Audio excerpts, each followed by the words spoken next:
We zijn al 20 dagen onderweg en hebben 358 kilometer in de benen.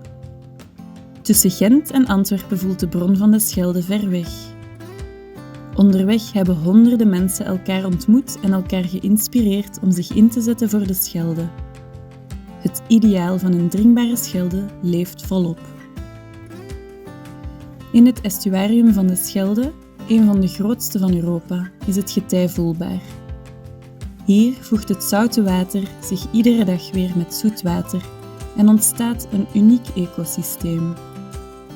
De slikken lopen dagelijks 2 keer onder water, bij vloed, en vormen de ideale leefwereld voor miljoenen bodemdiertjes. Het getij vormt ook schorren, opgehoopt slib wat hoger ligt en veel minder vaak onder water loopt. Op de schorren krijgen planten de kans om te groeien.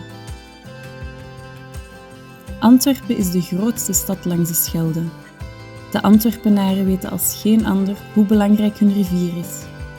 Er is dan ook volop aandacht voor de Scheldewandeling. Lian wordt geïnterviewd voor een podcast. Er is een bijeenkomst over burgeronderzoek georganiseerd en een community conversation over drinkbare rivieren. Wie Antwerpen wandelend verlaat richting zee, kan er niet omheen. De haven, na Rotterdam, de drukste van Europa. Qua oppervlakte is Antwerpen de grootste. We wandelen 25 kilometer door en langs zware industrie, terwijl vrachtschepen onophoudelijk voorbij varen. Om de vaargeul open te houden voor al die schepen, wordt er voortdurend gebaggerd. In de jaren 60 zou de haven het dorpje Doel opslokken, maar het nieuwe dok werd uiteindelijk niet aangelegd. Toch is het dorp sindsdien vrijwel verlaten. Het lijkt wel alsof we door een spookdorp wandelen. Of het ooit weer leefbaar wordt? De tijd zal het leren. In grenspark Groot-Saaftingen, op de grens tussen België en Nederland, wandelt de burgemeester van Hulst mee, na veel bovenstroomse Scheldeburgemeesters voor haar. Het grenspark is opgericht om natuurontwikkeling langs de Schelde te realiseren. Dat is nodig ook, horen we van de gidsen. De Schelde heeft ernstig te lijden onder PFAS, een verzamelnaam voor giftige stoffen die haast onmogelijk uit het milieu te halen zijn. PFAS zit in veel dagelijkse producten en komt vaak in ons water en in de bodem terecht.